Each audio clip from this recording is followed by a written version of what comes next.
Alors, bonjour, vous êtes maître Florence Bessy, vous êtes venue aux rencontres citoyennes internationales de Vierzon. Alors, est-ce que vous pouvez vous présenter succinctement et puis nous dire d'où vous venez, quelle région de France?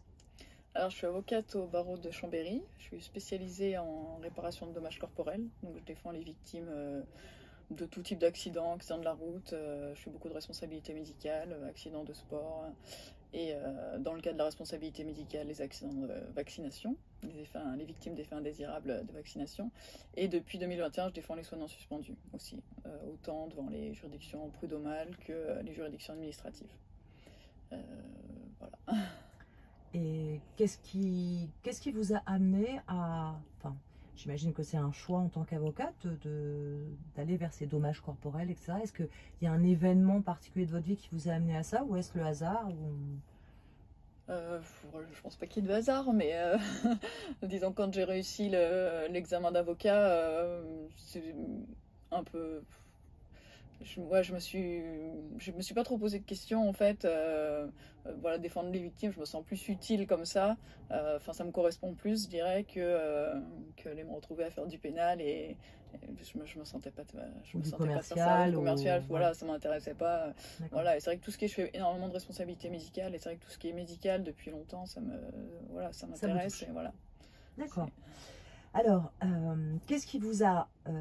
alors là, vous êtes venu à Vierzon, donc c'est une démarche un peu d'engagement particulier par rapport à ce combat. Est-ce qu'il y a... Alors là, on vient de dire la valeur par rapport à votre engagement en tant qu'avocate, mais qu'est-ce qui vous touche particulièrement, qui fait que vous veniez à Vierzon, vous fassiez ce déplacement, intervenir, etc. Est-ce qu'il y a un truc de plus peut-être avec la crise Covid Alors j'étais déjà venue l'an dernier, D'accord. donc c'est vrai que cette année ça m'a paru aussi normal de revenir. On fait beaucoup de rencontres avec beaucoup de victimes déjà. Et comme voilà, depuis 2021 je défends et les soignants suspendus et maintenant de plus en plus les victimes d'effets indésirables, c'est quand même l'événement qui rassemble en fait toutes ces personnes-là.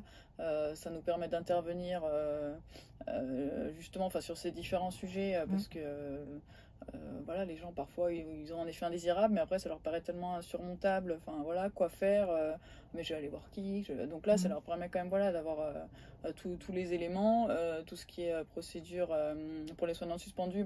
Ça nous permet aussi de faire un état des lieux et puis de leur dire un peu où on en est, s'il y a des choses qui marchent, ce qu'on peut faire.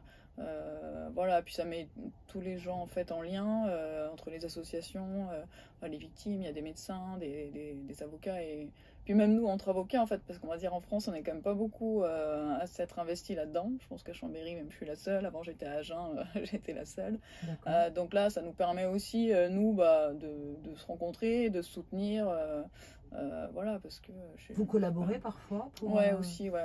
Déjà, quand on a des décisions positives, c'est vrai qu'on se les transmet. Et puis, parfois, moi, je travaillais aussi pas mal avec quelques collègues. Voilà, moi, au début, du prud'homme, j'en ai jamais fait avant les soignants suspendus. Les recours devant les tribunaux administratifs, alors j'en faisais ce qui concernait la responsabilité médicale, mais tout ce qui est soignants suspendus, pour moi, c'était vraiment... je me suis un peu formée, on va dire, avec cet événement. Donc c'est important aussi voilà, de pouvoir échanger entre confrères sur ces sujets. Et du coup, sur les soignants suspendus, dans ce que vous vivez dans les tribunaux, c'est quoi votre sentiment par rapport à la justice, etc. C'est plutôt de l'injustice, parce qu'on a des décisions, donc après en 2023 où j'avais obtenu 3 bonnes décisions, je m'y attendais même pas, parce qu'on se faisait jeter de partout. Parfois, il y a des fois je l'ai assez mal vécu parce qu'on a eu des conseillers, j'ai eu des conseillers prud'homaux qui m'ont coupé la parole en me disant vous dites n'importe quoi. Ou l'année dernière j'ai plaidé à Toulouse dans le conseil des prud'hommes et il y a un avocat qui s'est levé derrière moi qui a mis son masque ostensiblement, alors qu'on ça fait qu'à un moment qu'on met plus les masques et pour je sais pas, c'est pas faire pression sur le conseil des prud'hommes, mais puis m'a pris de haut. C'était pas son dossier, ça le concernait pas.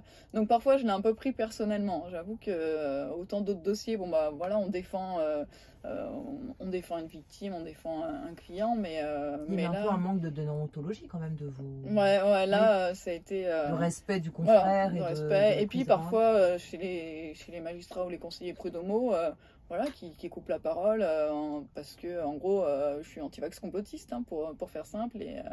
Et voilà, pas trop de respect. Donc, Et une parfois. évolution maintenant? Est-ce que ça a un peu évolué maintenant quand Dans, même? c'est un peu au cas par cas. Certains sont pas respectueux, d'autres. Après, j'ai quelques confrères que j'avais en face, donc qui défendaient les employeurs et qui après en off m'ont dit, bah, c'est quand même courageux de faire ça. Voilà, eux ils défendaient l'employeur, c'était leur rôle, mais quand même voilà, qui m'ont soutenu. Donc il y a une évolution. Puis les gens ont bien vu entre 2021 où tout le monde a couru se faire vacciner et aujourd'hui bah, que ce vaccin il marchait pas, qu'il y a quand même de plus en plus d'effets indésirables. Donc petit à petit, ça évolue, mais pas du tout dans les décisions. Dans les décisions, tout est rejeté maintenant, quoi.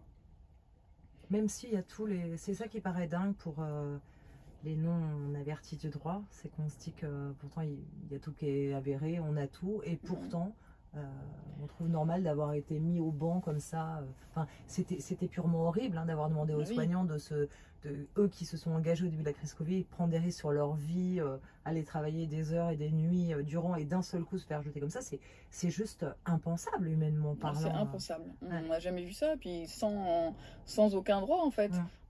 C'est comme on disait ce matin, il y a un salarié qui va avoir une sanction, bah, en attendant la mise en place de la sanction, il va quand même être rémunéré, il y aura une procédure qui va être mise en place. Là, c'est du jour au lendemain, pas vacciné, terminé, t'existes plus. Il y a interdiction de travailler. Hein, voilà, c'est ça, interdiction de travailler, enfin pas de salaire, personne ne peut vivre sans salaire. Et alors qu'on manque cruellement de soignants. Donc c'était même mettre finalement la population en danger parce que ça a éliminé des soignants alors qu'il y a déjà une pénurie. On a redemandé à des soignants vaccinés mais positifs de travailler alors que les non vaccinés, il faut se tester le matin, j'ai pas le Covid, bah non, pas vacciné, tu travailles pas. Non, on a vécu quelque chose d'aberrant et je trouve que dans les décisions de justice...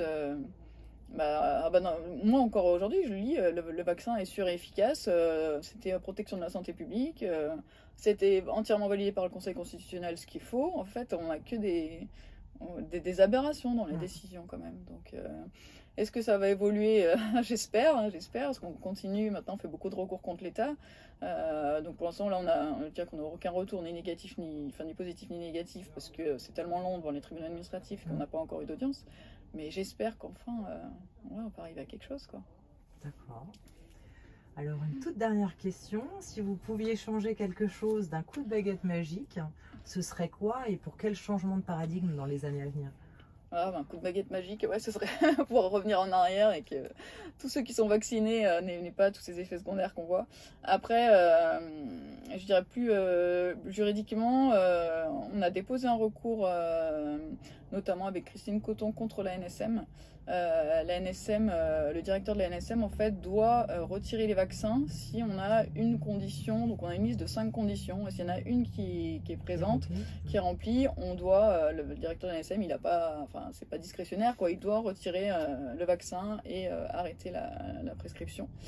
Et on a démontré qu'en fait sur ces 5 conditions, donc je les reprends un peu, si le produit il est nocif, s'il ne permet pas d'obtenir des résultats thérapeutiques, s'il ne présente pas la composition déclarée en termes de qualité et quantité, s'il présente un bénéfice-risque, la balance est défavorable, et si les contrôles sur la spécialité ou ses composants n'ont pas été effectués, c'est une des 5 qui est réunie, il doit retirer le marché. Nous on a démontré que les 5 sont réunis. Voilà, parce que on sait qu'il y a des effets indésirables, que ça marche pas. Notamment Pfizer, ils ont fait les essais sur un vaccin, et puis en fait c'est pas celui qu'ils ont commercialisé, donc les gens ils sont injectés n'importe quoi. Donc 95% d'efficacité, en fait c'est pas du tout ce qui a été injecté. Et puis dans tout ce qui est essais cliniques, il n'y a rien qui a été respecté. Donc on démontre tout ça. On a déposé ce recours en octobre 2024 au tribunal administratif de Montreuil, celui qui est compétent pour l'ANSM. Et voilà, on attend. Alors, c'est 18 mois, 2 ans, tribunal administratif, donc il faut être patient. Pour l'instant, j'ai même pas de retour. L'ANSM n'a pas encore répondu, donc ils vont me faire un mémoire. Pour l'instant, je l'ai pas encore. Je sais pas quels arguments ils vont pouvoir avoir parce que voilà, c'est tout scientifiquement démontré avec des rapports. C'est sûr que les rapports de Christine Coton, c'est difficile de contester. D'ailleurs, personne l'a contesté pour l'instant. Voilà, donc on a le sien, on en a d'autres et on espère obtenir gain de cause. Et si vraiment on obtient le retrait de ces vaccins, ce sera une grosse victoire, quoi. Et qu'est-ce qui fait que ce soit si long en fait dans les tribunaux? Parce que pour tout un chacun, c'est quand même parfois aberrant quand on voit des des jugements flagrants, tout de suite on vous convoque, vous êtes jugé ça en 2 mois. Et puis quand il y a des problèmes comme ça, on doit attendre 2, 3. Le H1N1, il y a des gens au bout de 11 ans qui n'étaient toujours pas indemnisés. Donc ça remet vraiment en question l'équité de la justice, je veux dire. Bah, les tribunaux administratifs, c'est le plus long, quoi. C'est très très long. Là, on parlait de H1N1, ça fait plus de 10 ans. Moi, c'est pareil, j'ai une cliente qui est dans les effets indésirables des vaccins, vaccin hépatite B, sclérose en plaques. Elle m'a contacté en 2015. On est en 2025. On vient de gagner un pourvoi au Conseil d'État, mais du coup, on nous renvoie devant la Cour administrative d'appel. Et en général, il faut encore au moins 18 mois. Donc là, on n'aura pas d'audience avant peut-être 18 mois. Et là, on aura une décision de la Cour administrative d'appel, mais c'est possible, on peut faire jusqu'à 2 pourvois. Donc, si on n'est encore pas, on n'a pas gain de cause, on repart pour un pourvoi, on repart pour 2 ans. Donc, c'est des, voilà, il faut. Et est-ce que la justice manque de moyens ou est-ce que c'est une volonté délibérée de laisser traîner? Alors, je pense qu'elle manque de moyens quand même. C'est sûr parce que de partout. Là, j'ai des audiences des fois fixées aujourd'hui, en début 2025, en 2027. Par exemple, à Lyon, pour des dossiers qui sont pas plus compliqué que ça, mais on a des délais, il manque de moyens. Il y a eu des compressions en fait au niveau du budget de la justice où ils n'ont pas été adaptés ou vous savez pas? Je sais pas trop, mais c'est long, faut être patient.